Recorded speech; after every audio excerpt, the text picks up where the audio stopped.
So our next lab is going to be cinnamon biscuits. We are doing this lab because it has a couple of different measuring techniques and preparation techniques that we have not used before.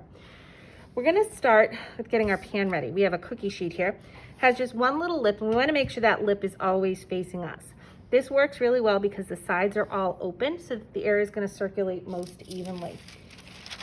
We're gonna line this with a piece of parchment paper. Don't use wax paper. Wax paper will smoke in the oven. When you pick this up and you move it from the stovetop to the oven and out again, make sure you hold onto the parchment paper because otherwise it's gonna wiggle around on you. So hold on to that with your thumbs. And this is ready to go when we have our biscuits ready. We're gonna get our flour ready. We are sifting flour today, which is something we haven't done in class yet, but you've seen it in our measuring basics video. So I have my sifter and a piece of wax paper, and I'm going to sift 2 cups of flour. So I'm going to take my 1 cup measuring cup. And we're not going to spend a ton of time today on measuring techniques because you guys have already done those, but these are a couple of different things. Hold my sifter right over my measuring cup, put my flour in, and I'm going to crank it. It kind of starts to look like it's snowing over the top of my measuring cup. Remember, the purpose of sifting is to break up any lumps, incorporate air, and to mix dry ingredients together. So after we have sifted our flour, and it's very important how the recipe states it because this calls for sifted flour. We know we sift before we measure. We're actually going to sift our dry ingredients together as well.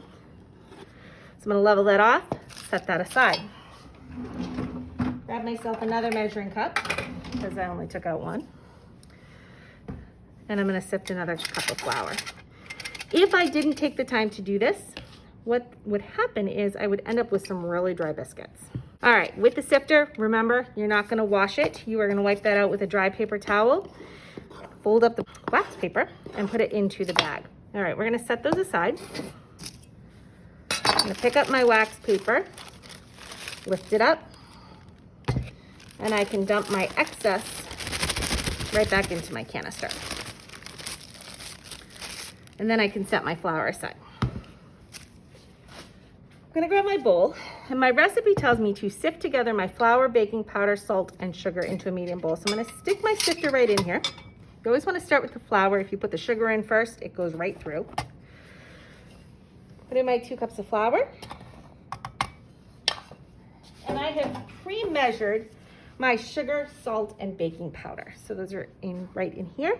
I'm gonna lift those, dump those in, and we're going to crank this to combine those dry ingredients. Now remember, baking powder puffs, baking soda spreads. So we should expect these to puff up some when they bake in the oven. Giving it a little tap because the flour likes to get stuck right on the ledge. And see how it grabs those big chunks of sugar that are in there? We don't want those in our mixture, so I'm actually going to dump those out. Then I'll wipe this and I'll put it away. Next step in our recipe says that we're going to cut in our shortening with a pastry blender. So I have already measured my shortening in a Wonder Cup. I've packed it down really well to get out any air bubbles. Make sure your measurement is accurate. When I was filling this, I actually pushed down too hard and I messed up my measurement, so I had to go back and correct that. I'm gonna push this up. It sits like a little cake on the top, and I can scrape that right into my mixture. And I want to make sure that I take my Wonder Cup apart before I put it into the sink. Otherwise, once it gets wet, it's virtually impossible to take it apart. Now, our recipe says to cut in. Anytime a recipe says to cut in, you know that you are going to need to use a pastry blender. What we're trying to do is break up the fat into small particles that are going to be coated by flour. The fat melts during the baking process, separates the layers of flour, and we get a nice flaky texture. If you don't have a pastry blender at home, you could take 2 dinner knives, put 1 in each hand, use a back and forth cutting motion. There is a way you can do this with really cold butter and use your hands, but if your hands are warm, it kind of defeats the purpose because we want to keep that fat solid. All right, that looks pretty good. Basically what I want to happen is my shortening disappears into my flour and I end up with what looks like a crumbly flour mixture. Next, we're going to add our milk and stir it together with a kitchen fork. Don't use a whisk here, it'll just get stuck in the middle. Same thing with a wooden spoon. So a kitchen fork, which has 2 tines like this, and is sometimes called a granier fork. They're actually kind of hard to find. We're gonna stir this until it all comes together in a bowl, in a nice ball in the center. Now, if it's a little too dry, we might have to add a little bit of extra milk. And in this case, I think we might need to. Don't add extra milk during lab without checking with me first, so I'll help you work through that. Okay, a little bit more milk.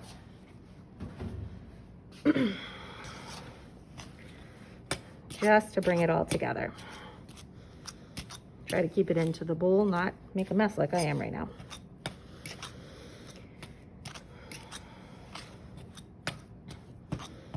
All right, I think that's actually going to be okay. Now this is very sharp. Put this on the side of the sink like you would handle a knife. You don't want to put that into the sink. And I'm going to do my rolling and my kneading right on this board. Problem is that it's wiggly. So to combat that, damp dishcloth, a small one, not a big dish towel. I'm going to flip my board up, lay this out flat, my board over the top. No more wiggling. I'm going to put a little bit of flour on my board just to prevent sticking. I don't want to put too much because it'll make my dough even drier. And I'm going to turn my dough out. Literally, I'm going to dump it out of the bowl. Now, does that look usable right now? Not really. It's not something that I could easily roll out at this point. So we're going to knead the dough a couple of times, actually about 10 times, in order to pull it together to something that's workable. So the process of kneading, we're going to bring our dough together, fold the dough in half, push with the palms of your hands. Don't use your fingers because you'll get really tired. Turn a quarter of a turn and repeat. So I'm taking some of these loose pieces, putting it in the center, and we're going to work that in. So fold, push, turn.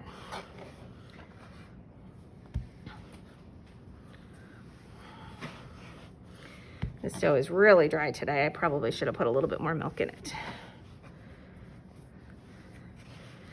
Notice I'm always pushing away from me. Then it becomes kind of a turn, push, one-stop movement. So that should look better than what we started with. I'm going to shape it into a disc, kind of flatten it out. That's where I'm going to start my rolling. I'm going to take my excess flour and crumbs, redistribute that. I'm going to put a little bit of flour onto my rolling pin. And I want to roll this out into a rectangle. So I'm going to start in the middle and I'm going to work out in all directions. Now I started with a circle. I want to end up with a rectangle. So I'm going to kind of go towards the corners a little bit. Don't push too hard. You don't want to kill the dough. But you want to get it pretty big and pretty thin.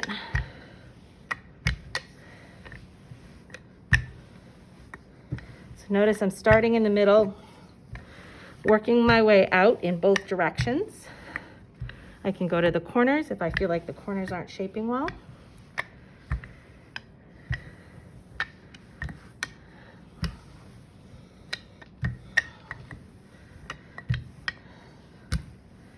Okay, is that a perfect shape? Absolutely not. Is it gonna work? Yep, it will. So I'm noticing that this edge is straighter. I want that edge to be closer to me. So I'm gonna turn my dough around and I'm gonna roll towards myself when I roll these up. If I roll away from myself, the tendency is to roll and tug, and then it's too tight and has no room to expand. You actually get what looks like a volcano instead of a cinnamon roll. Now, if I want these to be able to seal at the end, I need to leave the closest end to me without any butter or cinnamon sugar on it. So I'm going to take my hand and I'm going to mark all the way across. Just a faint little line, and that's going to be my indication not to put any butter or cinnamon sugar that close to me. I have my 2 tablespoons of butter that I've already melted. So I'm going to take this and just kind of pour it over the top. This is going to be the glue that holds my cinnamon sugar mixture onto the dough. I'm going to take a pastry brush and brush this all the way to the edges, but not that edge that's closest to me. So I'm using that line as a reminder, oh, no butter, sugar, cinnamon here. I'm going to have to wash this with really warm soapy water in order to get all the butter out from in between those bristles. And then I'm gonna make my cinnamon sugar mixture. With brown sugar, you always wanna pack it. I do a lot of baking with my niece at home during the summer, and I've got her trained. I'll say, Emma, what is the brown sugar supposed to look like if I've measured it properly? And she will tell me very cutely, a sandcastle, and that's what we want it to look like. So I'm gonna take my 1/4 cup measuring cup. I'm gonna hold it from the bottom. Don't hold it from the handle, because as you're pressing down, we don't want there to be a lot of tension here and it snaps and you get plastic in your eye. So always hold it from the bottom. Got a spoon, and I'm gonna put my brown sugar in there and pack down over the top. Now normally I wouldn't do this right over the dough, but I want you to be able to see what I'm doing. Okay, I've got my leveled off cup. Flip it out.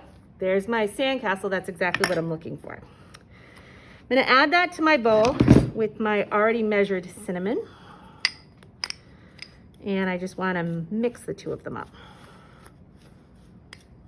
so that I have an even consistency. Now you could do this part with regular sugar, but I think the brown sugar, which has some molasses in it, actually gives it a better flavor. All right, pretty good. So I'm gonna take my cinnamon sugar mixture and I'm gonna sprinkle it all over my dough. And I wanna use it all up. But again, I'm not putting it past my little line that I've drawn close to me. I'm gonna take my hands, kind of smooth that all the way to the edges. We wanna make sure that every cinnamon roll has some nice brown sugar and cinnamon in it. This is just gonna help it to stick a little bit better. I'm rolling the dough towards me. As I mentioned before, if I roll away from me, the tendency is to roll it too tight. There's no place for it to expand, and then the middle kind of shoots up as it rises. So we're gonna start at the far end and work towards us. We wanna roll the whole length of it at once. So I'm gonna kind of get it started and then just pull. So I'm just gonna pull this towards me, and then I'm gonna take this far end and I'm gonna pinch it up to the rest of the dough. Try and seal it so it stays together while I try to get it on my pan. Okay. A couple of different ways that I can do this. We're making cinnamon biscuits. These are not like your typical cinnamon rolls where they're made with a yeast bread, and that's a little bit easier dough to work with, but these are a lot faster to make and taste just as good. So when we go to cut these, we want to make sure we have a nice round spiral shape, not something that's flat. And there's a couple of different ways that we can do that. One of the tricks of the trade is to use dental floss, not minted dental floss. You could use white thread, but I like the wax dental floss. Cut a piece of this, put it under my roll, bring the ends up, cross them, and pull through.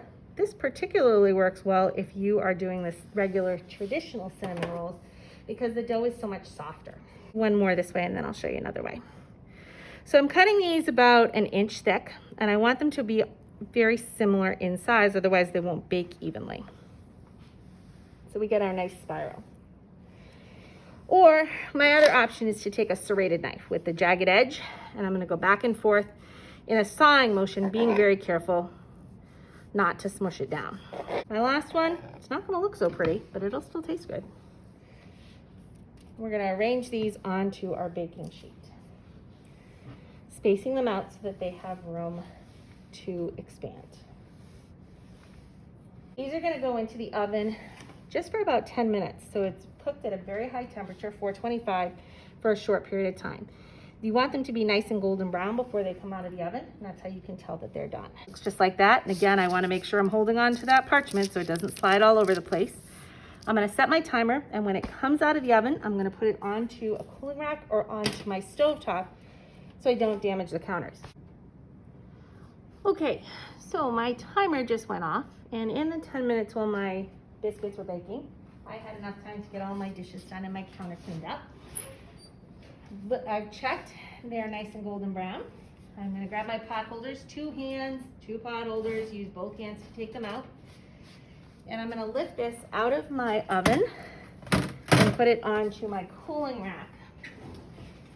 So you can see that they're nice and golden brown on the top. They have gotten a little bit bigger, and our beginning and end ones don't look great, but they will taste really good. So I think that's the job of the chef, to taste them and make sure that they came out okay.